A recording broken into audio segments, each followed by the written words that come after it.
Mr. Blake Harrison, how are you, pal? I'm good, man. How are you? I'm good. I'm good. All the better for having yourself on the podcast.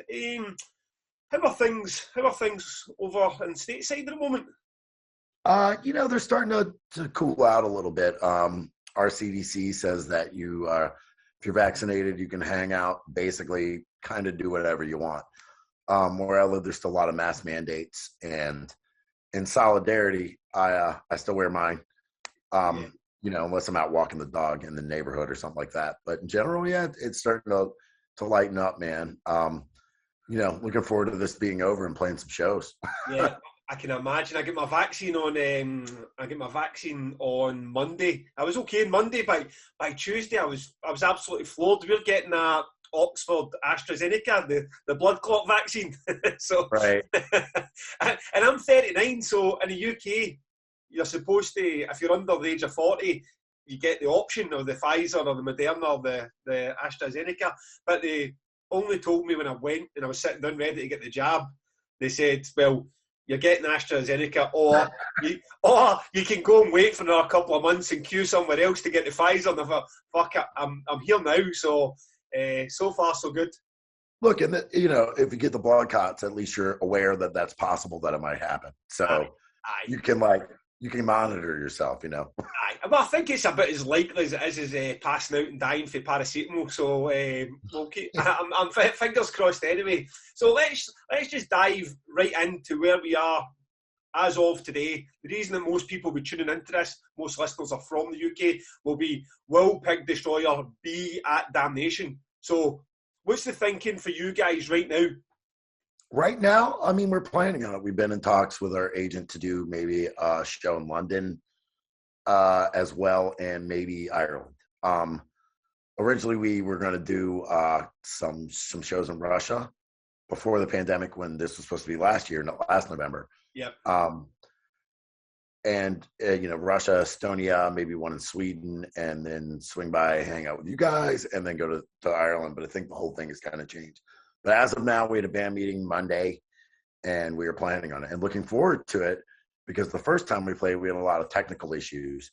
So we're looking forward to actually bringing a better show. Right. I'm going to get to 2012, so let's stick with shit.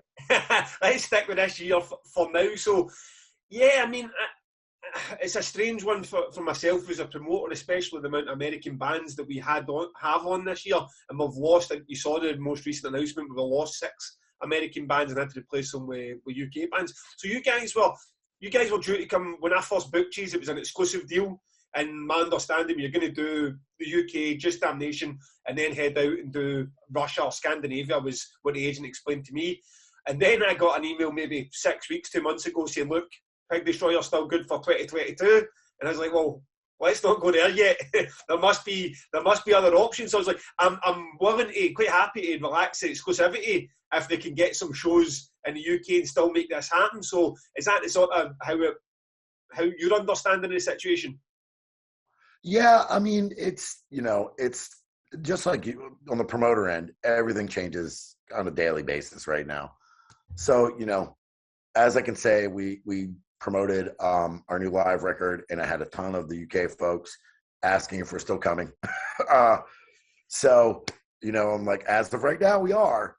And actually, I had a lot of people say, hey, come to the UK. I'm like, well, the good news is we're playing Damnation in November. But the bad news for you is it's sold out. See, this is a problem as well. Now, Blake, you're like, if you're a Pig Destroyer fan, you kind of know your stuff. You've not walked in the high street and just become a Pig Destroyer fan. You've made an effort to get there. Damnation's like that as an event. So you kind of think once you've made the effort to become a Pig Destroyer fan in the UK, you're going to know that Damnation exists. I mean, it's been fucking kicking about since 2005. Right. And not just that. We've had plenty of time to promote this one. More so than normal. So, that was kind of my thing. Was like, what do you mean come to the UK? Well, we are. But you're fucked. Because we definitely had another year to promote this. Yeah. I mean, listen, it's a bit of a surprise. I mean, no disrespect to Pig Destroyer at all, but our last headliner was Opeth. it's like Devin Townsend, creator. And then you guys have now, well, firstly, how do you feel about the fact that does it even matter to you guys that you're now the headline band in the main stage? Actually, I didn't even know we were the headliners, so this is all news to me. It's cool. We actually prefer to play a little earlier so we can kick back and have a couple drinks. That's not going to stop me personally, but some of the other guys a little bit more. But in general, it's cool. We have a blast when we're in the UK every single time. So this will be our third or fourth, maybe fourth time. Yep. The crowds are great, man. You guys are nuts, people. It's a lot of fun. And it's not like the shows are just like, all right, we're coming in, we're plugging it in, and we're just playing. It's a lot of interaction with the fans, too. So, for us, it's not easy. We all have day jobs. Well, not me right now, but I'm furloughed. But, it's 8-9 hours trip. So it's kind of cool that we go there, and it's not just come in and play, get back in the van, and leave.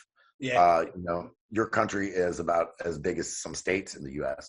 So it's very nice that we can be, all right, man, we can be in Leeds in 3 hours. So we get to hang out a little more. Yeah. I mean, as I say, we're talking as a band and a promoter here, everything changes day and day. It might well get that Pig Destroyer still play, but we lose Wolves in the Throne Room, for example, the band that are up there beside you guys, and then the band who we can get, say we can get Carcass. Let's use Carcass for example. And Carcass are Electric Wizard for another example, and they'll say, well, we're only going to play if we can headline, because at the time we played before we headlined. So it may well be that someone else comes in and then that ends up, which might have happened with Godflesh actually, but I felt it was a little unfair after Pig Destroyer and Wolves in the Throne Room had sold all the tickets, that Godflesh show up and headline. Yeah, I mean, we don't really care about that. We're not career musicians. We all have day jobs and stuff like that. So it's just an honor for us to be able to do something like that. That's like a promoter / booking agent sort of thing. Yes, so, believe me, it is, Blake. I'm sure you know it from that end, man. It's nuts. Sometimes you get bands, and Pig Destroyer are one of those bands where that's not the issue. I tried to book Pig Destroyer a long time before we got them in 2012, and then tried to get these in 2018 when you were doing that Masters of Grind show in Belgium, I think it was. And I think the dates clashed as well. But not getting Pig Destroyer is always an availability thing. It's never down to egos or too much money or any of that crap. I mean, there's never too much money, but yeah. I mean, it's about what we got at time. Adam is in Misery Index. He's in Scour. He just joined Lockup. Scott's got a wife and 2 kids.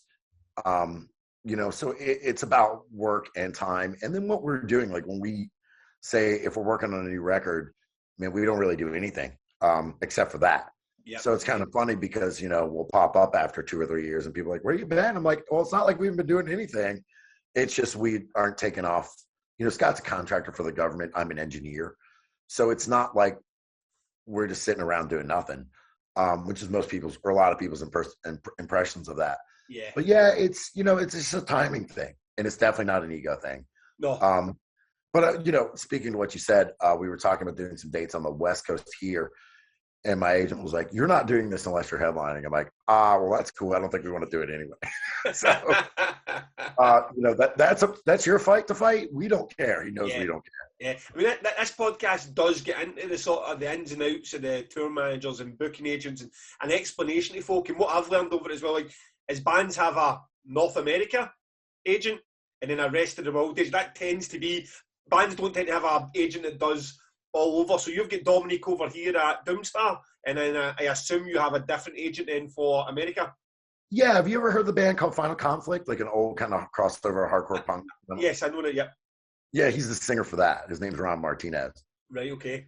And this is actually refreshing to me because I kind of manage a band. So it's a lot of times when I talk to regular people, they just want to know what you said you weren't going to ask in the podcast when you sent me the email. They want to know our writing process and that shit, man. And when I talk about, business, nobody ever wants to hear it. So this is kind of a little more refreshing. Yeah, I mean, don't get me wrong, I don't want to get too much in the business, but the actual tangible industry side of it, I think that's why. Because, listen, there's better magazine writers and journalists, music journalists out there than me that are going to ask about pedals and influences and where the lyrics came from, and a wee bit. It's like I don't really give a shit. I mean, I like the madness of it all. If you want to know that information, you can just Google any other interview we've done. Exactly. And there is a bit of that too. No disrespect to anyone who asks those questions, and batter on. I'm sure you're looking forward to hearing them another 72 times in the future. So, Damnation this year. You strike me as the type of band, if you showed up and there was 500 fans, or you showed up and there was 50,000 fans, it's not a massive deal to use that sense. But it's unusual for a band like Pig Destroyer to be headlining something that's done 3,500 tickets sold out in March, 7 months in advance. Is that registered with you guys that you're responsible for those sales? I don't know if it's registered. I mean, it's the whole lineup. Like, you guys get Moles in the Throne Room is a big deal too. Yeah. I don't think they travel out your way too much. No. I mean, a bit more. They're a bit more of a touring act. I put them on in Glasgow a couple of years ago in a local tour show. So I have seen them more often than Pig Destroyer. But you're right, no, it's not just the band you're going to see at the local venue every year. Right. So, I mean, to answer your question, no. Like, that doesn't really ever occur to us. I mean, that's very flattering for you to say that. But, everything is the sum of its parts. Yeah. Every festival, I think all we have lined up right now is we have Psycho Las Vegas and the Decibel Metal and Beer and Damnation. So those are three big festivals. So the pressure's on a little bit for us, Yeah, man, good day. That's all we have right now. Yeah. Sorry, I keep interrupting you there. Sorry, on you go. No, that's okay. So that's all we have right now. We are kind of writing new stuff, but Misery Nix is also writing and recording, so we're kind of going to wait till after all that. So it's just a little, I don't know how to say this, like imposing maybe, that we are playing three big ass festivals this year and headlining two of them. I'll tell you, a headline in the Psycho Las Vegas, that would be quite an accomplishment. Yes, it would be, and quite a paycheck. But unfortunately, or unfortunately, depending on your view, we're not headlining that one. Yeah. So that one I can have a couple more beers before we play. Yeah. Okay, great. When it comes to, again, talk about previous headliners, we need to fight the headliners to bring down their set time, because we try to make enough space to give the bands and the rest of the stage enough time for them to do a night. I don't want them on the stage for 20 minutes. Try to get them maybe 40 minutes to play. The Opeth, we managed to get down to 90 minutes. I'm imagining we're not going to have that struggle with Pig Destroyer. Oh, hell no, man. Dude, if you got 90, I'd be shocked if you got 90 minutes out of us ever. I don't think we've ever done that. I think our normal sets probably, our normal headlining set probably clocks in about an hour or so. Yeah. But in fact, we're going to have our first practice coming up in a couple of weeks, so I'll time it for you and give it to you. Yeah. An hour's the ideal set length, because it'll be like yourselves will get an hour. You've no doubt Wolves in the Throne Room will get an hour, and Godflesh will probably get an hour, so that works. I quite like that setup, as opposed to one band taking 2 hours and then the rest of the band's scrapping out. Right. And like, unless your name is Prince or you're Elvis Costello, I don't want to see you on stage for more than an hour. No, you're totally right. So Bruce Springsteen probably get away with that. Like an hour and a half, 2 hours is a lot, and it's a lot to ask out of your fans. Yeah, no, of course. Especially at the end of a long day, we've got 27 bands that play condensed into that one day, and we don't really. I mean, I would say this anyway, but the opening bands are quality opening bands, so we tend to get folks show up at noon. So by the time it gets to a Pig Destroyer set at almost midnight, it's a couple of hours, and that would be asking a lot.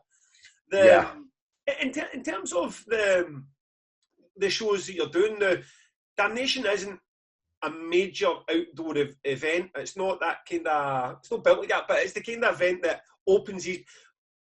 Basically, what I'm getting at is when bands headlines sold out Damnations, it attracts the attention of the other festivals. Like, holy shit, 3,500 tickets have just sold there. That band was at the top of the bill. Is that something that these are not career musicians, but is that something that interests you as well? No, that I'm trying to make a sound business minded, but like in that way, is like, do you recognise that as well? It's not just coming across to the UK and playing your headline set in London. If you come across and you do that, and other people see, you might start getting offers for festivals that otherwise you would not have heard of. We don't really ever think about it that way. We kind of just do what we do. I mean, it's nice there's something to be said about getting attention for your art, and headlining is that. But again, we're not competitive. We don't really care. I think it's funny when other people in bands say, well, so-and-so did this, or so what this band did this. I'm like, cool for them, man. Yeah. Like, that's just not our scene, or it is, or, you got to work your way up. So, it's cool. I mean, it's definitely flattering, but if you tomorrow were like, hey man, Godflesh wants to switch headline, I'd be like, okay. Like, you're definitely not here like any sort of bitching from me. Yeah. I mean, I totally get that from that point of view. Like, if everybody just walks in their own sort of common decency, then everything's great. But the flip side of that is when smaller bands start to take the piss. That then, because what happens is, like, Napalm Death played Damnation in 2008, and they were on the second stage, but not even headlining. And then when we tried to do it again, by that point, the agent was like, they need to headline. They just need to headline the event. That's a struggle, because Napalm Death for 3,500 tickets is a big ask. So, well, they're from there and they play there all the time. Yeah, but the point, but I don't think, but there was no way Napalm Death's mentality never changed. They were never they were the same, sitting in the same shoes. But what I feel happened to Napalm Death is they were seeing the music industry becoming more petty, and bands that never had the right to be above Napalm Death were demanding to be above Napalm Death. And at one point, they just put their foot down and said, well, enough's enough. And rightly so. That, and it's possible that, I mean, I know those guys, and I've known them well for a long time. They're not really egotistical guys either. So it's either a complete, like, business decision for them because they all live off that band. Yeah. Or it's a manager gets involved and was like, no, I'm going to tell Gavin to go fuck himself. You guys are headlining. And it's like, well, can't you just ask nicely? Like, it finally happened. Sometimes the managers kind of swing their dick around too much, and it's like, yeah, man, it's cool. Like, Yeah. It finally happened, and then they did. Don't get me wrong, we had another incredible lineup. One of these things is when the headline bands you're booking don't cost you the price of a small house. You can really share that budget right down the lineup, and Damnation works for that, because then you can get some really fantastic bands, including American bands like Mourn or Bellwitch and that coming across and playing these smaller slots that people go. But when Napalm Death did eventually headline Damnation, I think it was 2016, they showed up in a fucking van about 5 minutes before they were due to play. So I think the first time we played San Francisco, we had done some shows on the West Coast, and we were running like a little bit behind, and we pulled up in a van, and they're like, oh, dude, we had all this space, blocked off for your bus. I'm like, yeah, man. It's like, it's a money thing, and, I don't want to spend all our money on a bus, and we don't tour that much. Yeah. So we can be in a van for 3 days. Napalm goes out for months on end. Yeah. That's a little different. The band Goat Horror? Yes. Yeah, they still tour in a van. Yeah. And, being my age, 45, being our age, except for Travis, who's in his early 20s, it's a little rough on the back touring in the van. But other than that, it's not too bad. Yeah. Like, we get along really well. Yeah. So. Some good, but it's great to see. I mean, the band Bolt Thrower. Yeah, of course. Yeah, but I mean, that was we had Bolt Thrower in 2014, and they don't play any festivals basically. Oh. And they done that. The headline Damnation fucking sold out in seconds, and honest to God, it was the most enjoyable band to deal with. It was like they had no demands. They were thankful that people were still buying their merch. There was a mosh pit at their merch to try and get it, because they're still selling it. The equivalent would be like $12 for the t-shirts, but going instantly online for like $100. Yeah, like when they played Maryland Death Fest, it was a similar thing. They didn't bring much merch, and people were there was like a line around the corner for the merch. I was like, well, I saw them in 1992, so. But yeah, I mean, both of our guys are, I've actually never met them. So, but, by all appearances, it seems like they're pretty punk and pretty, laid back people. About as punk as I've ever experienced for a band that can sell that many tickets so quickly. It was, because I've done the opposite. I've dealt with a lot of small bands that don't cost very much, and they already think they're Metallica, and it's fucking soul destroying when you have to deal with that shite. Well, and my take, since I do a lot of the management, and I'm the one that does a lot of the press and all that stuff, is there's never really a problem with asking. Like, if I'm like, hey, Gavin, man, we really need this. Is there a way you can make this happen? Yeah. But it's a little different than being like, hey, dude, I'm not doing this if you don't give me this shit. And you're like, well, dude, I can't. Or I'm dealing with 5 other bands that are demanding dumb shit too. So it's a matter of timing and patience and, just trying to generally be pretty relaxed about stuff. Yeah. We need what we need, but that's it. And after that, there's no problem in asking, and no is also an answer sometimes. Yeah. Okay, but before we go down a wee bit of sort of chronological order, memory lane for the UK fans and Pig Destroyer merch, I noticed that is it yourself? Are you the online face of Pig Destroyer? Yeah. Especially more so since I've been furloughed, so that's why there's been a lot more stuff going on. So that merch, I noticed people were saying it's all seemed to be US based. Are the Europeans and the UK fans going to get their hands on some of this? Yeah, we're going to bring stuff. I've got a European merch company, and that's Evil Greed. Right. But our relationship with them is relatively new, so I think we're both kind of feeling each other out right now. Yeah. So with the, I know the shorts and the sweatpants were a big deal. And that was you, right? That was you that commented on that? I know, I was making a joke that I would even wear the shorts. You're like, bring all this shit, man. So, yes, I mean, obviously we can't bring everything because we have 5 merch companies and a fuck ton of stuff. Yeah. So, but I'll do my best to try to make sure that we have enough covered, Yeah, well, I would say, especially if you get another couple of shows in the UK around the Damnation now, it'd definitely be worthwhile. I think the merch sales, our merch sales at Damnation are spectacular, so I'd imagine that you guys would get a good pop too. Yeah, I think we did pretty good when we played in 2012. Yeah. That's going back a ways though, man, and I think we were all pretty crispy by the time we got on stage. Yeah, I mean, very okay, but no, before that, my extensive research at the lineup of Pig Destroyer and Wikipedia, it said that you weren't part of the band on that first UK tour. Is that true or not? In 2000. So the very first UK tour, I was there, right? But I just went with them. But no, I wasn't part of the band. Okay. So I do. What's your memories of that tour then? What's that? What's your memories of that tour then? That was so much fun, man. It was us and Halo and Total Fucking Destruction and God, what is the name of that UK grime band? They're on the tip of my tongue. Was it Narcosis? Narcosis, yes. And man, it was just a blast. We had so many firsts. Pig Destroyer hadn't really gone out of the country too much before that.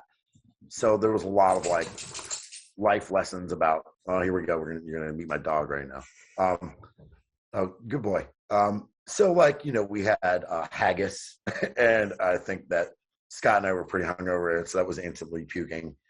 Do not blame the haggis for that. Haggis is fucking delicious. It was a lot of us drinking too, man. I just don't know we were prepared for that. But yeah, that tour was great, except for I think we did Slough and Milton Keynes was in there. Milton Keynes and oh man, where's the office shot? It's not Slough. Was it Portsmouth? I had a quick look earlier. You done some of the bigger places. You done obviously London, Glasgow. You were in Leeds. Yeah. You done Milton Keynes, which I thought was Milton Keynes, and there was one other one wherever the office is based, UK office. And those were kind of not great, but that's not what it's about. It's about whoever comes out to the shows. So the shows were cool. They were a lot of fun, but man, there was a lot of fun. I just like the fact that it was my first time really out of the country that wasn't Canada or Mexico. So outside of the Americas. And I really like the responsibility of not having to drive. I was able to drink all day, all night. Yeah. It was a lot of fun, man. And I think we went to, now I'm not going to remember what, it might've been in Birmingham.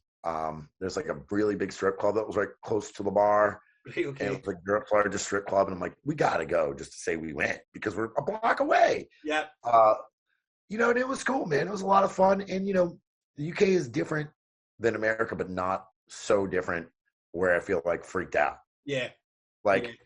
It's okay, I can speak the language relatively well. I don't know if I speak English that well, but in general. But, it's not like going to Japan where sometimes you have a problem trying to order food. Yeah.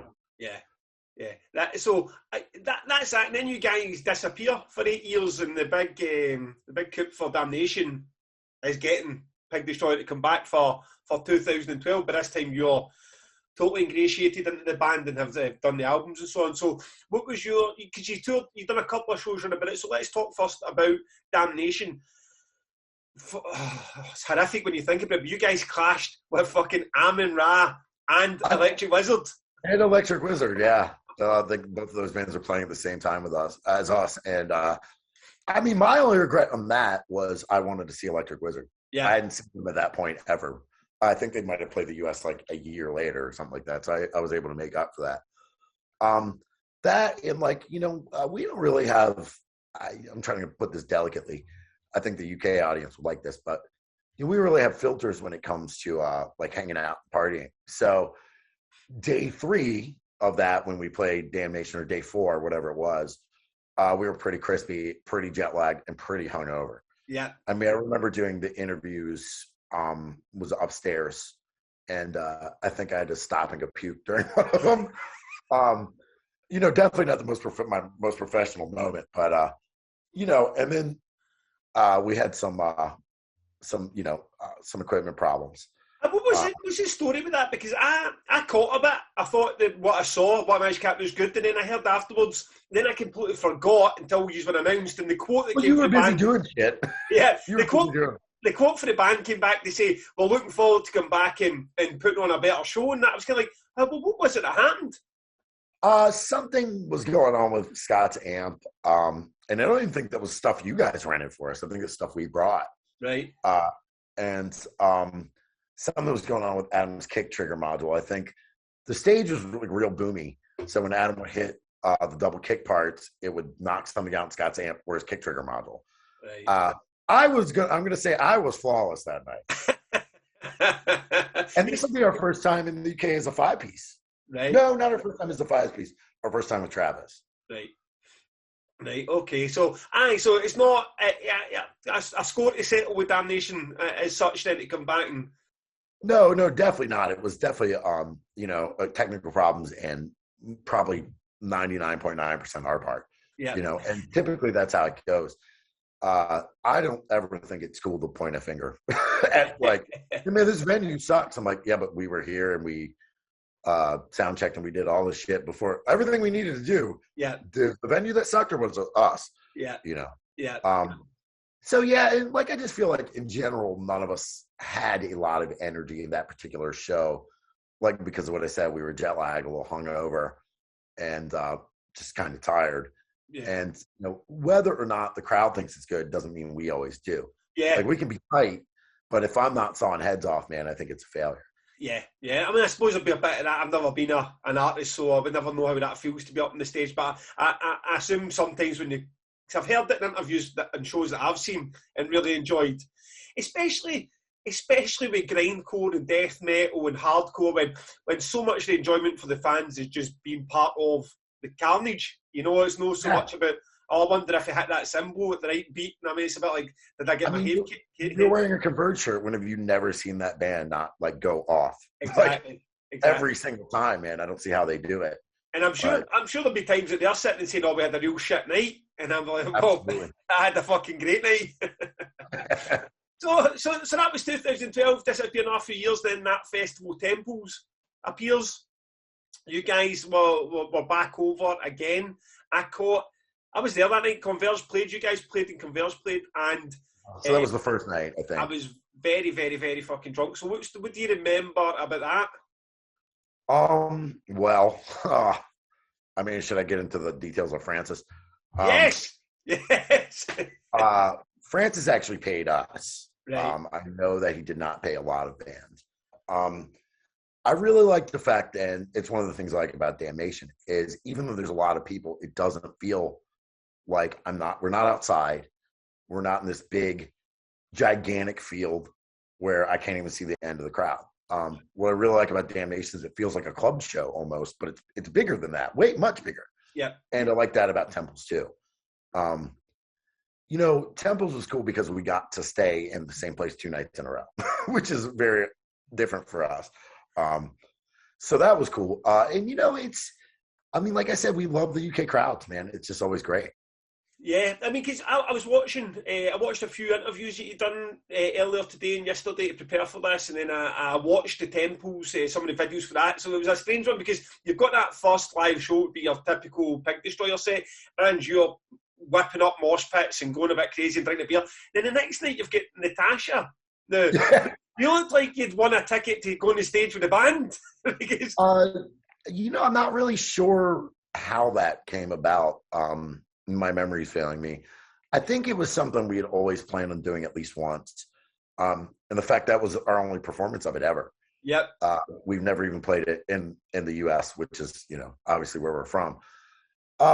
It was a little, I don't know. I feel like a lot of people weren't expecting that from us. Yeah. So, we try not to really read the internet too much, and our general opinion is if you don't like it, you can go fuck yourself. Like, if you don't like it, you can buy another band's material, or if you don't like it, you can change the channel. So, we got a bunch of typical American boring bullshit, a lot of quotes like that for Natasha specifically. But, it's cool for us. We wanted to kind of see if we could pull that off.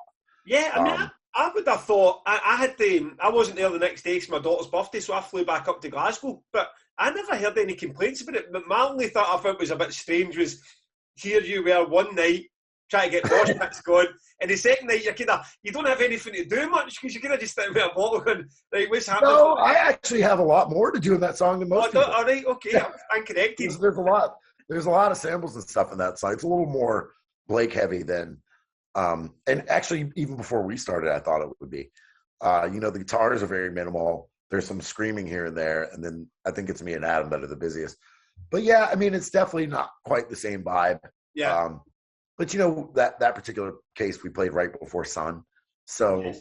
You don't want to get whipped into a grindcore fury and then see a band with no drums. Yeah, I mean, the fans that were there for that were prepared for drone. You know what I mean, so they're not going to be put off by listening to Natasha. That's for sure. Now, so right now we know 3 sets, and that's not including Natasha. I don't want to say right now because we haven't practiced in well over a year. So in theory, we know 3 sets, like kind of 2 what we just call our like grindcore set, and then we're learning the Prowler in the Yard set for the Decibel metal and beer set. Yeah. Okay. And the temples, I get into the sort of clusterfuck that became in the UK. However, you guys, even at that point, seemed quite aware of what happened, and then Agoraphobic were booked to do it. Now, you're not in Agoraphobic, but that seems odd for a promoter that Scott would put himself back in that position.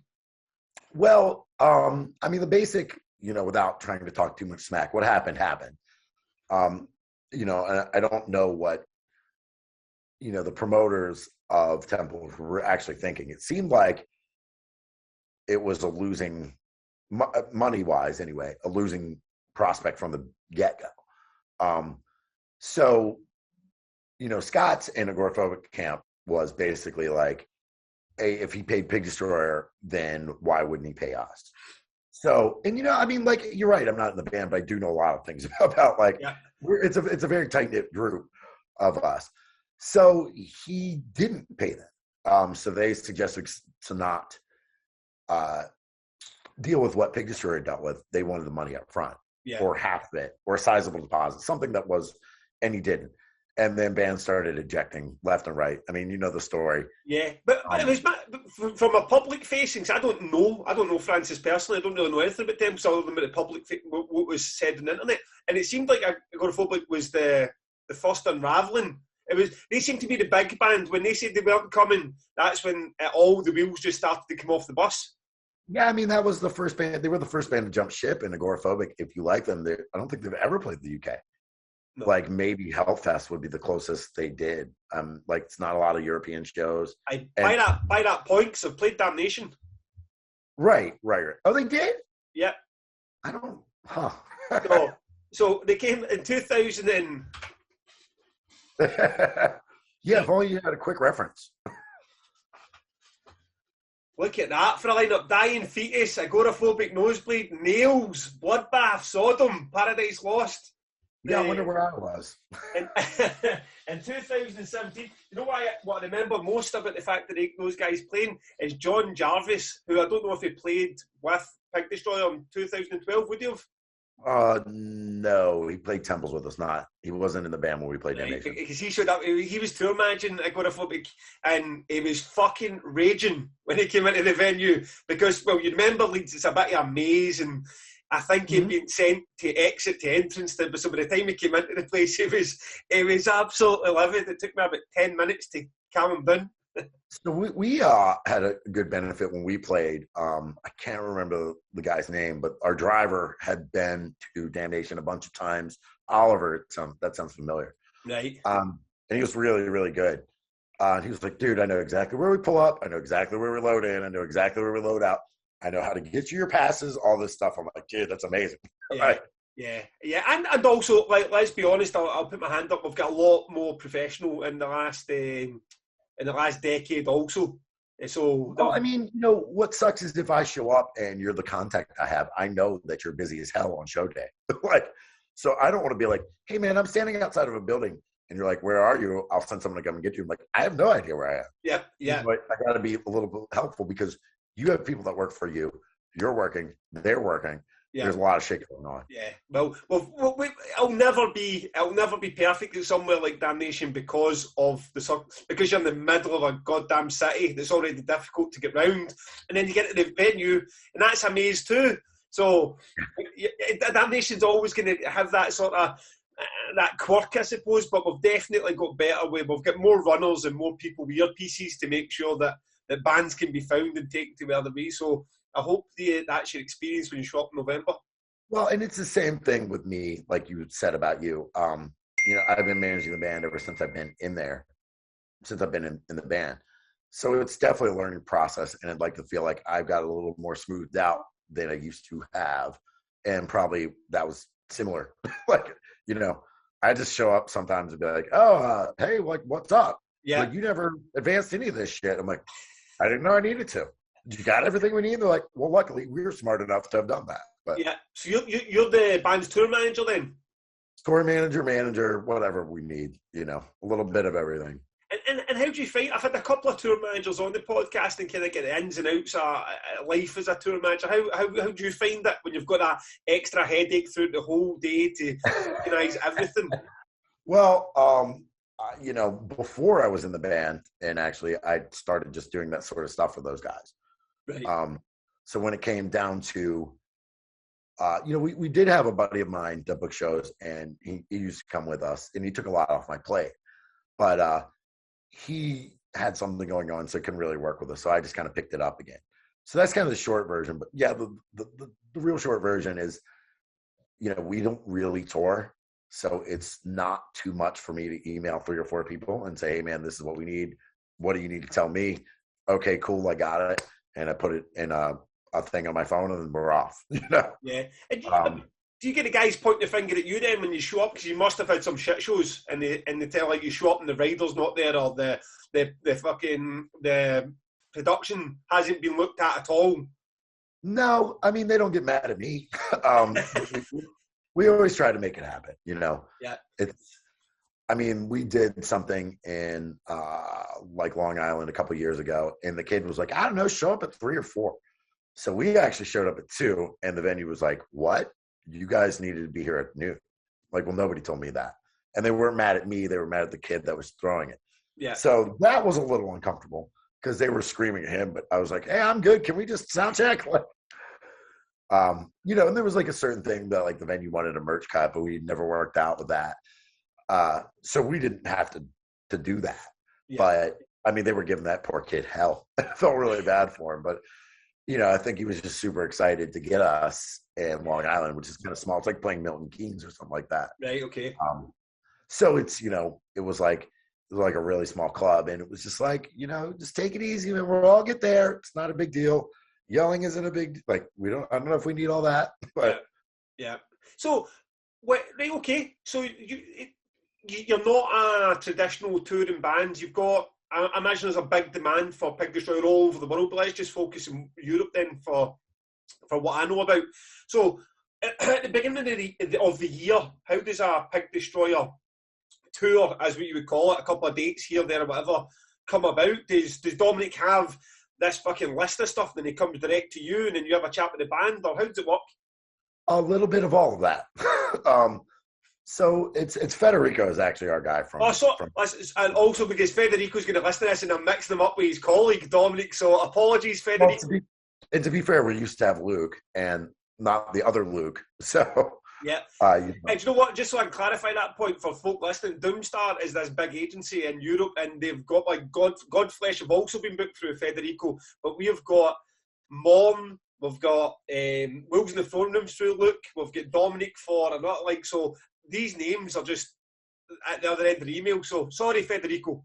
Yeah, I mean the difference with you is you've got a however many band bill, and you've had to talk to how many different agents. So it's probably a little difficult for you to keep it straight.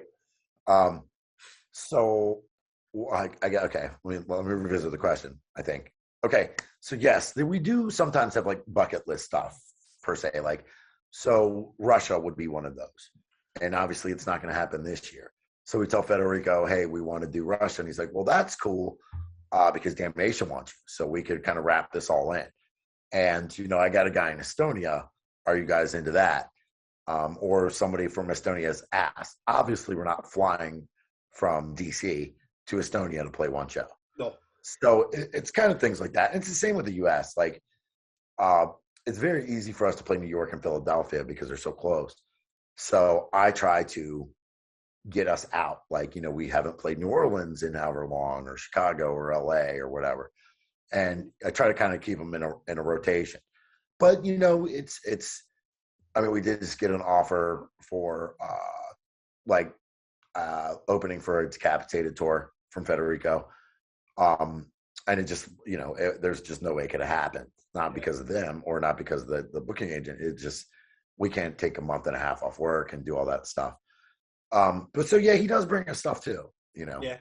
But then there's people like you that say, hey, I want Pig Destroyer. I'm going to talk to Federico. Did you see Decapitated?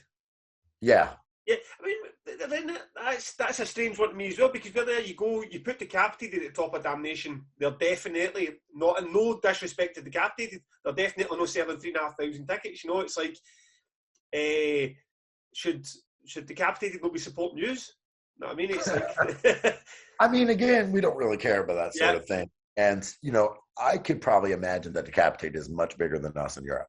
Right. I think we do really well in the UK, it seems like. And I think the more mainland Europe, it tends to tail off a little bit. Right, okay. So when, like, you guys, yourselves, Napalm Death are like as big as grindcore gets, so, but there's only so many events that are looking for, that are like the Obscene Extremes, Brutal Assaults, Master of Grinds, Damnations.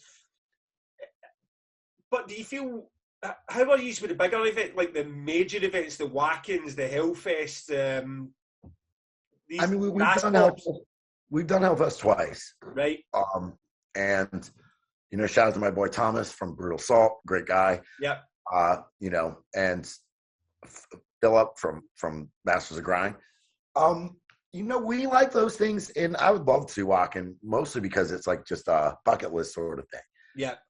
I just think it'd be a cool experience. Like, out of my group of friends, I might be one of 3 people that hasn't been or played. So, and it's probably one of those things I need to hit Federico up. But yeah, like that and Party Song, like they all seem a lot bigger. Yes. But we're not really comfortable on the stage like that. It's a little overwhelming, and it's weird for me to play this like super intense sort of music at like 2:00 in the afternoon to a half drunk, people that half of them don't care. When we played Hellfest, I think Papa Roach started playing the same time we did. Half our crowd left. No disrespect to Papa Roach, but it's not really my thing. Yeah, I'm sure they're going to listen to this. But it would be cool just because I want to experience the whole thing. Yeah, I mean, it's odd you say that, because that was I really enjoyed the Agoraphobic Nosebleed at Hellfest, but it was exactly that slot. It was the 3:30, 4 p.m. in a huge fucking 15,000 capacity tent, and it lost a wee bit of that. intensity that I had at Damnation, or in some of the smaller clubs that they did when they came across to do the tour run about Damnation. You're a bit like, but then I suppose what's the fix to that? No, every grindcore band can go and play that at midnight. I mean, we are more comfortable in, smaller settings. We like to feed off the audience, and we want the audience to feed off of us.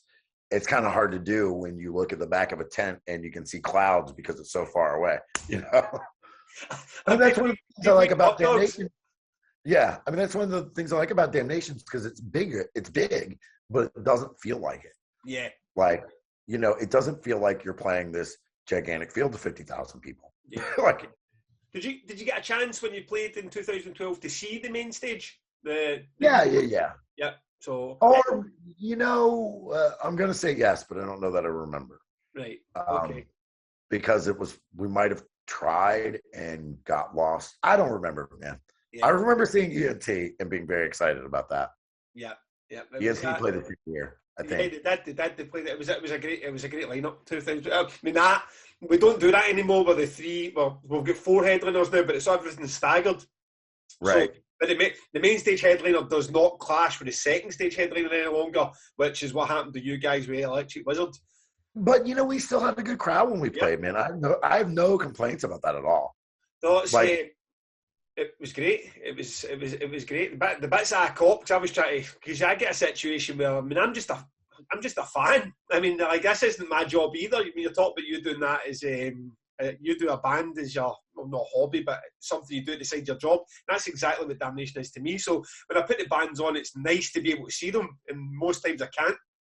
Yeah, I mean, and that's got to suck. You're busy putting out fires, and then you're like, man, I just want to drink a beer and catch a span. Like, and I want no one to talk to me for 10 minutes. Exactly. So how are you when you're getting through the different territories, regions? Where do you enjoy playing? Where do you enjoy the cultures? Where do you find a bit like, oh, here we go, we've just done, let's use Damnation as a good example, and then going to Spain and feel like, oh, fuck, now we're back to being treated like shit again? For us, for most of us, let's put it that way. Not Adam, because he's so well traveled with Misery Index and doing all of his other stuff. He's definitely a help in that sort of thing.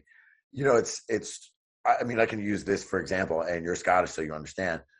The first time we played the UK and we played Glasgow, someone handed me Scottish pound note, and I was like, "What is this?" And they're like, "It's pound." And I'm like, "Isn't this the same money? And can I spend it 2 hours south?" And they're like, "Yes."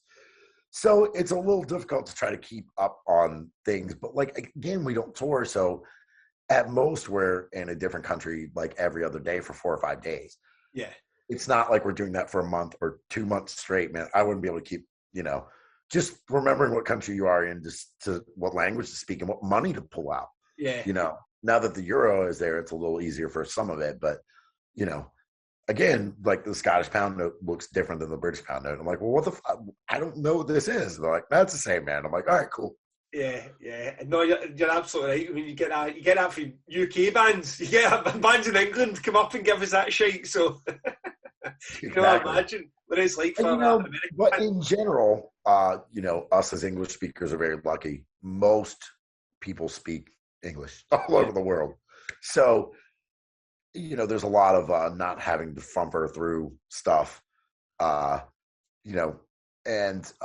us seeing other cultures would be great, but typically for us, it's the van or the club. Yeah. And then if we're lucky, we get to go out after the show. Yeah. You're not checking out too many museums at 2:00 in the morning. Yeah, I had Joseph Paulbearer on the podcast and Dennis for Ghostbath. Now, at the time, I was like, okay, tell me a wee bit about how you see the tour.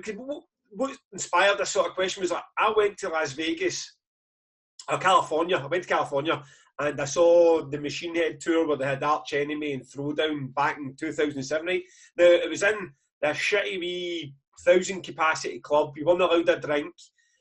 Everything just looked a bit shit. And then that same tour came to Glasgow and played an arena to like 10,000 people. And it's, wow. I was like, is that what it's like? How are American bands treated in America and how they're treated elsewhere in the world? And the description Ghostbath had said to us was, the profession isn't treated like a profession for lower bands in America. Sometimes you can be treated like karaoke singers. Then you can come to the UK, and it's a bit better. And then when you go to Europe, it's a lot better. And then when you go to Japan, it's like you're fucking Metallica. And yeah, it's that's definitely true. I feel like Europe in general, it's not a tipping culture. No. So, if you work at a pub, you're different than a bartender here. And I do feel like in general, most of the people we work with are very professional, but you're right. In Japan, it is more like we're the Beatles landing at Shea Stadium for the first time. Yeah. People follow us to our hotel rooms. Basically, we don't see our equipment once we set it up. They take care of everything. They come and knock on your door like, hey, man, you got to train in like a couple minutes. So that's cool, but like it's a little weird, Yeah. Scott, JR, and I specifically are kind of old punk rock kids, man. So we're kind of more used to just being like, oh, fuck it, man. We're 20 minutes late. We got to get moving. Yeah. Am I answering your question at all, or did I just totally go off on a tangent? Yeah, no, but you're describing Japan. So how do you find Europe, and also let's not shit in America if that's not your experience in America. If you feel that it's quite professional there. Yes, I mean, and I think in Europe too. I would say the one beef I have is Europe's lack of air conditioning and lack of putting that ice in Scotland. No one needs air conditioning. Well, right. But they do need it in France sometimes. They do need, Yeah. And not putting ice in drinks, man. Like, those are the things that really get to me. Everything else I can live with. There's always my buddy. We always kind of say that Europe is the land of inconvenience. Right. Because in America, I don't have to go to a separate place to buy gin, and then a separate place to buy tonic, and then a separate place to buy glass. Yeah. I mean, ice, and a separate place to get a lime. That's all in one store here. Or we always do this. Like, right now, this is not possible. They're like, where's the Wi-Fi password? Like, normally it's work. Right now, not possible. And you're like, come on, man. But those are just minor annoyances. Me having been so many places, my girlfriend and I talk about going to a lot of places that I have been so we can actually spend time and see stuff. For example, her last name is Turnbull, and there's a distillery in Scotland called Turnbull. Right. That's named after her family, so we're going to try to go. But yeah, it's the professionalism. It's basically on par everywhere. You get the occasional. I'm not going to say what club it was in the U.S., but there was a guy that was like, hey, man, I can't believe I pulled off mixing you because I was super fucking stoned. And I'm like, yeah, I can't either. And had I known that before you mixed us, you would have been mixing us. Yeah. Or the same club, Adam's drum monitor went out 3 times. And the guy was like, man, I'm glad that 4th one worked because I'm too drunk to figure it out. I'm like, dude. But, it doesn't happen that much, you know. And we're pretty low. I feel like we're pretty low. What is the word I'm looking for? We're low maintenance, You get us a couple beer, we have some reliable equipment, then we're good, Aye, good. Well, good. What do you drink? Do you drink whiskey? I drink whiskey, but not as much as everyone else. I'm a Guinness guy. I'll bring a nice whiskey to Damnation. Okay. I don't know if it's already on your rider or not, but if it's not, I'll bring you a nice whiskey for doing the podcast. Yeah, I mean, we'll definitely do a shot or two, man. Now remember, I'm actually working, so. How about one? I'll definitely listen. I don't even do the podcast with drink, so I'm Scottish. It'll be fine. I'll manage it. I would actually be drinking now, but I have a photography class that I got to do in a little bit. I signed up for one, and I figured try to make some most of my time not working. So. It sounds like a good idea. There's been a few folk in the industry that I know that have went and taken up a bit of cooking classes or get themselves involved in stuff, because a lot of folk not like us that never had a job to go, like they lost their sound engineer job, or they lost their lighting engineer or their tour manager job, and they had nothing else to fall back in. So I've known a few people that have picked up skills elsewhere and put them in good use. So I just hope we get them back at the other side of the pandemic. So is Damnation, that's obviously not your full-time job. No. What do you do? I'm a newspaper editor. So a journalist for the last 20 years. But I would like to give it a bash at some point. I think journalism's getting a wee bit. It's going to be a bit clickbaity, a wee bit online internet traffic for my liking. I was a crime reporter for 6 or 7 years before I became an editor. Oh, so a crime reporter in the UK, you really were pretty busy, man. I was a crime reporter in a bad part of Scotland. I was talking. I know. I'm making a joke versus American crime versus the UK crime. There was no guns involved, but it was a lot of night. Right. Exactly. So that's that. But don't get me wrong. I would like to at some point maybe give Damnation or the promoting a proper bash, because I do enjoy it the most. Listen, I'm going to let you get back to your real life and your photography class in 1 second. So let's wrap it up with some band recommendations. Who have you been listening to in the lockdown, and who do you want, or who should the listeners of this podcast go and check out? Oh man, I was afraid of this, but I do have some. I've actually been listening to a lot of old Alice Cooper since the pandemic. I've been digging pretty deep on some of these. Like, I've tried to get through every David Bowie record. I try to get through every Alice Cooper record. I don't think it goes without saying that I got burned on a lot of those. That there's a reason nobody talks about those particular records. But there's a band from here called No Mas. That's a grind band. They're really good. Okay. There's this sludge band called Sun Rot that's really good. There's a band called Brain Pan. All of these people, all these bands have Bandcamp pages, so if anyone wants to look them up. Okay. I have a new band. It's a little more post-hardcore called Zealot R.I.P. We're just finishing up our second release, so that should be out pretty soon. Do you have any of these RIP stuff up on Spotify as it stands at the minute? Can people go, or is it Bandcamp, or where can they check it out? Bandcamp is probably the better one. We do have 3 songs on Spotify that were kind of our demo, and that probably might be up on, I don't know. The answer is yes, and no. Okay.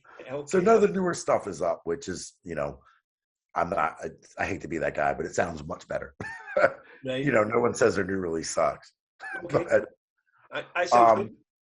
so yeah, there's and I review records for Decibel sometimes as the parrot from Hate Peak. So there's a lot of stuff. Like, I think a lot of people have been hating on the new Gojira. I'm not really a big fan of them anyway, but maybe that's why I like it, because I was never, it's definitely not Gojira of 15 years ago, but I think it's a pretty adventurous record. And being in this, and you probably feel the same way, sometimes I don't know that I necessarily like things, but I appreciate it because it is so different. I'm like that with, the Damnation lineup is not a spewing of my personal ego trip with the bands I can budget. I mean, it's a appreciation of the music that I feel that a Damnation fan will enjoy and buy into. I mean, it's a running joke. I'm not a massive thrash fan, but I've booked Destruction and Crater and Sodom. American thrash bands are expensive as fuck. That's why we've not had as many of them as. But I've had all the big, like, German thrash bands have all played Damnation. That's not because it's my personal choice.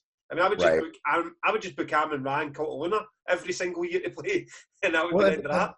The cost for a German band to get to you is considerably less than someone, say, Exodus, or Overkill coming, and I'm sure they do cost a lot of money. But I was I might put the Lawnmower Death guys. I don't know do we consider them thrash, but I might put them on my guest list if they feel like coming out. I said, they played back in 2010 at Damnation, and they're so much fun. Yeah, I mean, like, I love that band since I was in high school, and I've recently connected with those guys, so it's kind of cool. Yeah, they'll be welcome. They'll be welcome in your guest list. Very good. Just because you say you review bands, and because we're like the UK, have you heard the UK band Pupil Slicer? I have. I reviewed the record. What did you think? It's insane. That record is, and it's crazy. It's only a 3-piece. Yeah. It's insane, man. I reviewed the record for Decibel and was like, love or hate this, nobody sounds like this. It's like, I liked it. It's very spazzy and very chaotic, but controlled. But man, that band's cool. I'm glad to hear it. I've got nothing to do with the band at all, but it's just the focus, and during this pandemic when all the European and American and Japanese and Australian talent just disappeared, there's been a spotlight on the UK, and thank God we've got the Godfleshes and the Carcasses and the Napalm Deaths and the Electric Wizard and My Dying Bride, because trying to do try to do a Damnation, and let's again pick on Spain or Portugal. That you'd be fucked. You'd be absolutely fucked. You know what I mean? But the UK does have a depth of talent, and when you're seeing bands like Pupil Slicer coming up, you're like, thank God, because we need them. I mean, the UK is, as far as bands go, is like has a huge fucking lengthy history, man. Yeah. Like, can you name like 10 Spanish bands? I can't. No, no. I was gonna get myself embarrassing attempt here, but no, I can't. No, I mean, there's no way I could, and maybe in the whole history of extreme music, I could, but it would take me a while to think about. Or 10 French bands, I mean, I could think of 3 off the top of my head, but that's not a lot. The old French getting better, especially with I mean, like the fact that they've got Hellfest there as well. I think that whole scene's coming up. We've got a few French bands this year, like Year of No Light and Regard de les Hommes Tomber. No, I mean, not just that. I think with the internet, the world is getting smaller. Yeah. Like if you play like, I'm just gonna pick some like Piss, Rotting Foot, Gore Grind. You can find other people like you that don't have to live near you. Yeah. Like you can find people in Canada that like whatever bullshit genre I just made up is, not that Gore Grind's a bullshit genre, but just, in general, like it's easier to do that. And like when I was a kid, like, I'm 45, that I was the punk rock guy in my area, the guy. Yeah. And there was a couple older kids, but they didn't want anything to do with me, So it was like, man, I'm listening to all this shit and you guys have no idea. And like, you guys don't think it's cool. Yeah. Absolutely. Well, listen, this was an absolute pleasure, Blake. Yes, absolutely. It needs to happen. It needs to happen in November. You need to get across. I will bring the single malt, and we'll have a good night of it. All right. Very good, man. It's a pleasure to talk to you. Cheers.